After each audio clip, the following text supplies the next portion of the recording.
Hi, I'm James Catherall, co-founder of Catherall Audio.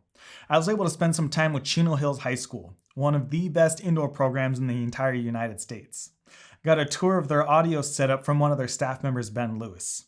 I was also able to chat with Grom himself at the rehearsal. So make sure you stick around to the end of the video because he gives some great insight on how he gets Chino Hills to function and sound as great as they do. Want to let you know about one more thing before we get to that tour. Catherall Audio is going to be hosting a MainStage workshop in person here in Southern California. There will be a link in the description where you can get more information and register. We're going to be giving away some great gear for free at the workshop. So if you're in the area, I highly suggest you check it out. But now let's get to that tour.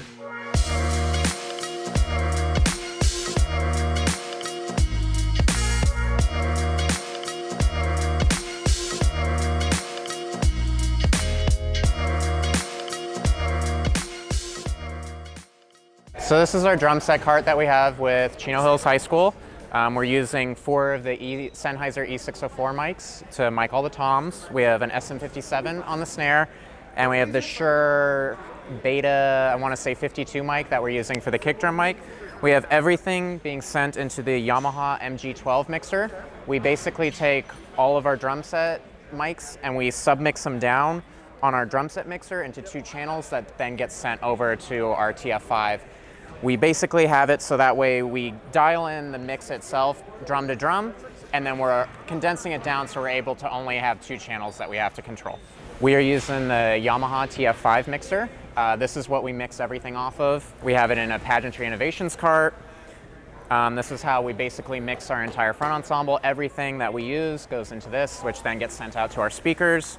We have a CyberPower 1500 battery pack that basically we're able to turn the mixer and everything, like the router, on before we get into the arena, so we're able to double check everything and make sure it works. We have a Linksys router that is hooked into this. Some of the other stuff we have on here, we basically have a custom panel that we're able to plug all of our speakers into.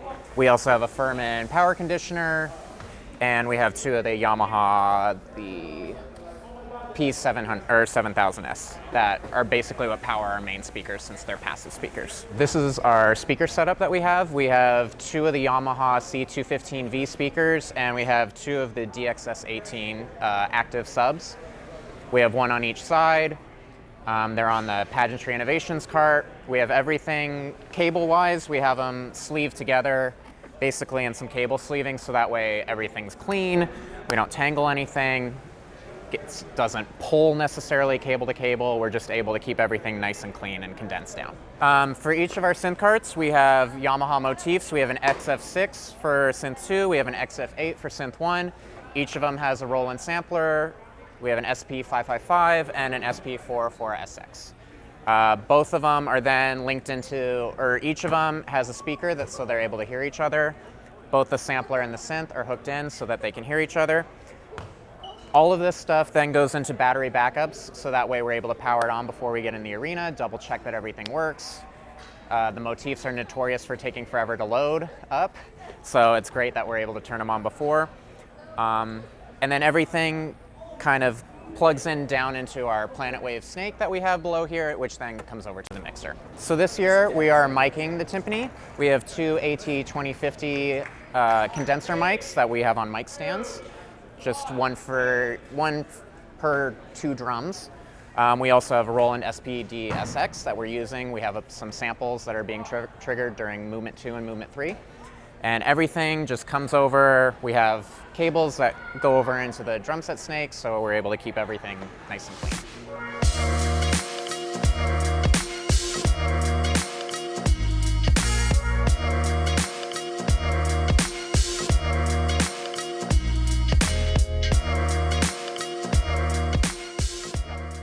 I think one of the things that is a hallmark of the Chino Hills sound is the blend of acoustic and electronics. We keep our electronics relatively simplified. We don't use laptops, we don't use MainStage. As much as that seems tempting, I think sort of the minimalism of using hard synths and hard samplers really streamlines my decision making down to like, what are the things that we can trigger live that's the least amount of hassle and the most consistent? And then let's get back to focusing on what the acoustic players are doing. And because I think the rhythm section is relatively filled out between timpani and drum set and pretty active synth parts, there's not a lot of mixed real estate left to get too fancy. So we have to make sure that when we're composing, we're leaving space in the score for the electronics to exist. And when they do exist, it's really helpful to just kind of pull everybody out, because if you focus too much on the production, then you put mallets and drum set and all this other stuff on top of it, all those details of your production value kind of got lost. And the only thing that lives are all the frequencies kind of above the drone of acoustics. So for me, at home, I'm thinking about that. I'm thinking about the palette, and I'm thinking about keeping things simple so that when I get here, it's not too much to wrestle with. And then, I mean, you can hear the vocals getting dialed in right now, but that simple, like, we are, it has so much weight because I made sure to leave room in the mix for that one thing. So there's a moment that happens and it's just piano on like the basic, like dum-dum, like I just learned how to play piano. I'm gonna play basic pop chords and we're just gonna let the vocal exist. And I think knowing when it's okay to, even though you're in world class, to let the electronics breathe, I think that's kind of maybe a hallmark of us. As much as I love to write a lot of pit notes, I have to know when to press pause and let like the audience take in the soundscape. A lot of the times, soundscape gets added after the acoustic score is done, and you can hear that because you can hear like the sound designers trying to fight with like the competing frequencies. So keeping that stuff open, I think, helps give us like a readability. Knowing that those moments will ring a little bit more true in a bigger venue where you kind of like get sucked into it. I think we play into that as much as we can. And then it's a bit of luck.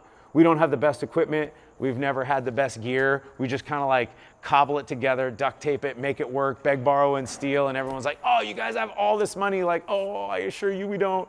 We have like the basic club series speakers angled the wrong way for not the best like spread of sound, and everyone's like, do you know your speakers are mounted incorrectly? I was like, yeah, I know. And I don't know, man. Those are the stands that we have. That's the angles we got. We're just gonna angle the speakers in a little bit more to account for the throw of the speakers. And it's like, yeah, we don't have line arrays. We don't have like high-tech engineering degrees, and I don't really care. I just want it to sound really good. And sometimes you can just beat it with a club and it's better than having all the gear in the world, you know? Okay, number one pro tip, kids always run sound check.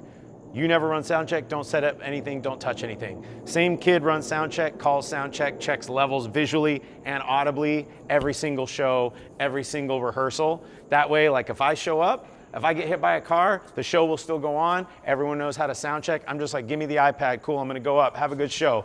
If you can do that and you're not like, oh, now I say that because I have other people that are gonna be like, oh, but really, the kids had to do football games and stuff all on their own. They had to do all their own sound checks. By teaching them how to sound check and how to troubleshoot all year long, by the time you get to Dayton, it's just another gig. I say that now. We're gonna go back and watch this video and go, Ian, remember when you said that? And then you got a 7-minute penalty? Yeah. Hopefully not. But that's my biggest pro tip, is have the kids run sound check. And it's always the same person, and develop consistency and teach them how to run sound check. Teach them how to program the samples. Teach them how to program the synths. I just tell all the synths, hey, the low end EQ on that, can you turn that down -15? Hey, that sample, -10. I don't have to run down there and do it anymore. And I don't need to have like, oh, I screen share with my Mac. Why? Just teach them how to do it. And you can just tell them like a performer. And you don't have to have all this extra technology and clutter and stuff.